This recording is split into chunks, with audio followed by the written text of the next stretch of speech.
Hola chicos, espero que estén muy bien. Bueno, nuevamente estamos acá en una clase grabada de geografía. En esta oportunidad los temas que vamos a ver son estado, qué es un estado, cuáles son los componentes, algunos de los tipos que existen, el concepto de tríada. Vamos a ver relacionado con los estados, bueno, qué es un estado, qué ha sido un estado de bienestar o qué es un estado de bienestar y qué es un estado neoliberal. Y por último, relacionados estos estados con el aspecto económico, vamos a ver los denominados modos de producción o sistemas de producción, Taylorismo, Fordismo y Toyotismo. Cuando hablamos de Estado, estamos hablando de una nación jurídicamente organizada. ¿En base a qué? A una ley fundamental o constitución nacional. En el caso de Argentina, cuando hablamos de la constitución, nos estamos refiriendo a la constitución que ha sido sancionada en Santa Fe el 1 de mayo de 1853. Y cuando hablamos de nación, nos estamos refiriendo a una de las definiciones de nación, es el conjunto de personas que comparten características preidiomáticas, culturales, históricas. Bueno, ¿cuáles son los tres componentes que integran un Estado? El principal, la población. ¿Qué es la población? Es el conjunto de personas que integran un Estado o una nación también. Pues podamos saber que no necesariamente un Estado está constituido por una sola nación y no necesariamente una nación tiene que tener Estado.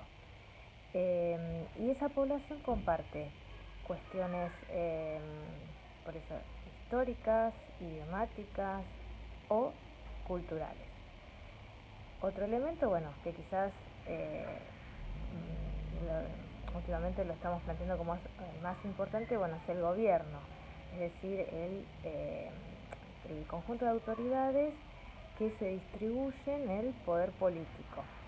Recuerden que a partir de la Revolución Francesa y sobre todo con las ideas de Montesquieu, el pensador ilustrado francés, se ha establecido que el poder está dividido en tres: ejecutivo a nivel nacional, encabezado por el presidente; legislativo, bueno, en nuestro caso a nivel nacional, es decir, el ámbito que lo representa es el Congreso, dividido en Cámara de Diputados y de Senadores; y por último el Poder Judicial a nivel nacional, representado por la Corte Suprema de Justicia. Recuerden que la misma división de poderes se mantiene a nivel provincial y municipal. Y el último elemento es el territorio. Cuando hablamos de territorio nos estamos refiriendo a la posesión del determinado sector de la superficie terrestre, que no solamente comprende lo terrestre en sí, es decir, el suelo y el subsuelo, sino también, como que hay que mirarlo de manera tridimensional. También hay espacio aéreo. Se sostiene que un país puede reclamar y hacer valer su soberanía hasta los 40 kilómetros de altura, y el espacio marítimo u oceánico. Como les decía previamente, un Estado puede estar constituido por una nación, pero también puede estar constituido por muchas naciones o más de una nación, como el caso de Bolivia. En ese caso se habla de un Estado plurinacional. Y también podemos hablar que hay naciones que no tienen Estado, es decir, es un conjunto de personas que comparten, o sea, por ahí cuestiones idiomáticas y culturales, pero que están distribuidos en varios, o están distribuidas en varios estados o en varios países. Tal es el caso de la nación kurda, con K, que está distribuido en varios países de lo que sería el Cercano Oriente o hacia el continente asiático, la parte occidental. También hay otras naciones que no necesariamente respetan, o sea, la constitución de un estado, como por ejemplo Gales, Quebec en Canadá. Con respecto a la tríada, ya que estamos hablando de países, bueno, tríada viene de tres. Una de las definiciones es, por ejemplo, hablar de tríada de, bueno, tres personas que tienen poder. En este caso nos estamos refiriendo a la tríada de poder, sobre todo económico, y referido a esto no estamos haciendo alusión a Estados Unidos, Europa Occidental y Japón. Podemos decir que, bueno, surge después de la Segunda Guerra Mundial, sobre todo a principios de la década del 50, cuando Estados Unidos, podemos decir, el gran vencedor de la Segunda Guerra Mundial, porque tengamos en cuenta que los acontecimientos de la Segunda Guerra Mundial, prácticamente ninguno se produjo en territorio norteamericano, y eso llevó a que su economía se viera para nada perjudicada por la guerra. Entonces realizó préstamos económicos a través de organismos financieros que hoy son muy comunes en nuestros países, países latinoamericanos, como el FMI, es decir, el Fondo Monetario Internacional, y el Banco Mundial.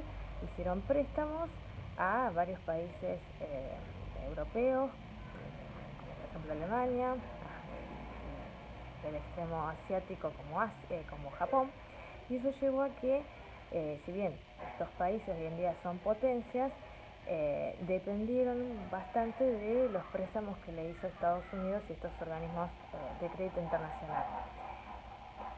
Cuando pudieron reconstituir sus economías, los países de Europa Occidental y Japón, con Estados Unidos, se industrializaron y hoy en día siguen ejerciendo ese poder con respecto a los demás países del mundo. Seguidamente vamos a hablar vamos a comparar dos tipos de estados: el estado de bienestar y el estado neoliberal, también presentes desde el siglo XX hasta, podemos decir, la actualidad, sobre todo el último de ellos. Cuando hablamos de estado de bienestar, nos estamos refiriendo a un tipo de estado que surge sobre todo en la década del 30 en Estados Unidos y también en Europa Occidental, producto principalmente o como consecuencia de la gran crisis que hubo en octubre de 1929, que eso se genera, eso después lo van a ver seguramente en historia, y algo vamos a desarrollar un poquito más en geografía. La denominada crisis del 30, que se produce por la quiebra de la Bolsa de Valores de Nueva York, que es lo que genera en principio suspensiones y despidos de muchos trabajadores de empresa, y por ende después la debacle económica. Muchas empresas tuvieron que cerrar, y no solamente en Estados Unidos, sino que se expande al resto del mundo. Y por ejemplo, en nuestro país no solamente genera agrava problemas económicos que ya había dentro de lo que todavía se desarrollaba como el modelo económico, que era el agroexportador, sino que en 1930, más precisamente el 6 de septiembre, lamentablemente ocurre el primer golpe de Estado que tiene nuestro país en el siglo XX contra un gobierno democrático de ideología radical, que era el gobierno de Hipólito Yrigoyen. Volviendo al estado de bienestar, bueno, su máximo exponente fue Theodore Roosevelt, presidente de Estados Unidos, quien, bueno, lo que busca es que el Estado tenga un papel activo, sobre todo sea un Estado empresario que controle la producción y sobre todo tenga injerencia en la economía. Por eso se dice, relacionado con ese concepto que les di de Estado empresario, bueno, un Estado que tiene a su cargo las empresas relacionadas con servicios públicos, como por ejemplo transporte, comunicaciones, empresas por ahí relacionadas con la industria liviana, pero bueno, que buscaba dar trabajo y sobre todo satisfacer las necesidades básicas de la población.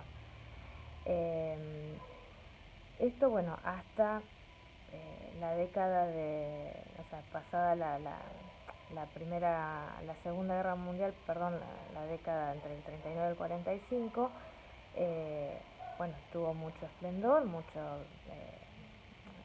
desarrollo, pero ya en la década fines de los 60 comienza a mostrar eh, una cierta crisis. Eh, para dar un ejemplo de un estado de bienestar en América Latina, bueno, acá en nuestro país fueron las dos presidencias de Perón entre 1946 y 1955, sobre todo la primera presidencia, hasta 1952. Eso va a llevar lo que decíamos que comienza a tener cierto desgaste, estas cuestiones, inclusive hay algunos inconvenientes económicos, empieza a haber inflación, estamos hablando de, sobre todo en los países de esa tríada que comentamos en principio, y eso va a llevar a que, sumado al modo de producción que estaba relacionado, al sistema de producción que estaba relacionado con el estado de bienestar, que era el Fordismo, que también va a entrar en crisis, pues vamos a ver por qué, va a llevar a que, bueno, el estado de bienestar entre en crisis. Y esto va a llevar a que, sobre todo en países como, nuevamente, Estados Unidos e Inglaterra, a partir de los 80, de 1980, comiencen a ponerse en práctica medidas que le sacan algunas funciones al Estado, por lo tanto deja de tener un papel activo y pasa a tener un papel pasivo, y esas medidas o esas funciones que se le sacan pasan a el ámbito de lo privado, sobre todo las multinacionales y los organismos de crédito internacional van a tener mucha participación en la cuestión económica. Y el Estado solamente se va a dedicar, o sea, mientras en el Estado benefactor se interesaba por mantener las condiciones sociales, como les dije, satisfacción de necesidades básicas y las condiciones sociales y económicas eh, más acordes a lo normal para la población, en el Estado neoliberal las funciones del Estado van a ser mínimas, sobre todo van a estar relacionadas con, por ejemplo, la seguridad y la justicia. Tengamos en cuenta que actualmente, bueno, varios países del mundo, de los 200 y tantos países actualmente que están constituidos, la mayoría tiene este tipo de Estado, pero ahora, bueno, con esta realidad que está atravesando a todos los países, es probable que quizás entre en crisis este Estado neoliberal o que tenga que hacer algunas transformaciones, quizás con algunos rasgos propios del estado de bienestar. O sea, no significa que el estado de bienestar terminó en la década del 80 y listo, sino que como que ha ido mutando, transformándose hasta llegar en algunos lugares con más características de estado neoliberal y en otras menos. En nuestro país esas decisiones o esas políticas neoliberales se van, sobre todo en América Latina o países del tercer mundo, inclusive también en África, se van a aplicar en la década del 90. Y acá, bueno, nosotros lo conocemos como reforma del Estado y, como decir, una de las características más importantes fue el tema de las privatizaciones, es decir, la venta del Estado de esas empresas que durante el estado de bienestar eran propias del Estado, propias inclusive del pueblo, de la nación, y pasan a ser vendidas a privados, que podían ser nacionales o extranjeros.